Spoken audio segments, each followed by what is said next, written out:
Cafe sa Bacol City, makamamatay nga konsepto ang ginapasundayag. Kapihan nga may mga lungon nga punungkuan patok sa mga gusto mga pe, ala naman siya. Yari nga itong gintutukan.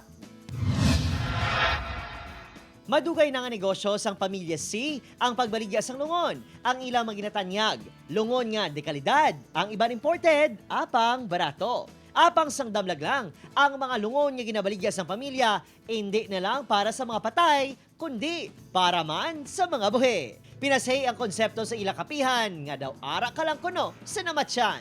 Ang mga lungon abi, ginhibo nga pulungkuan, kag pulido nga lamesa para kanan. May ara ga ka-excite, may ara nga daw ga kahadlok. Kag para sa mga coffee lovers, gidya is exciting gidya para sa ila. Kay bag-o naman mo.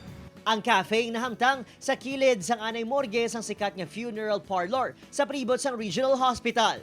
Sa imo pang inom sang kape, sigurado nga ikaw mabugtawan. Pero mostly sa mga may edad, do ka nahadlok gid sila ya.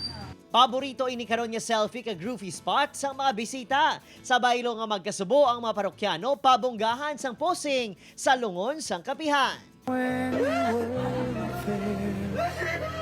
When I didn't care. Ang ini nga comic duo nga vloggers nangin viral pa sa ilang comedy skit sa namatsyan sa kapihan.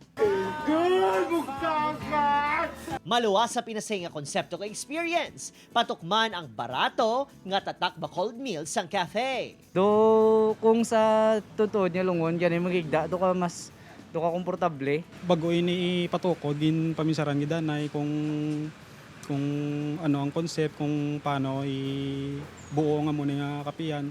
Subong nga pandemya, unique concept ang nagabuhi sa madamo nga negosyo nga ginapatay sang COVID-19 restrictions. Kaangay sang ini nga cafe nga pinasahe. Opo, Kirino Casillo, Adrian Prietos, One Western Visayas.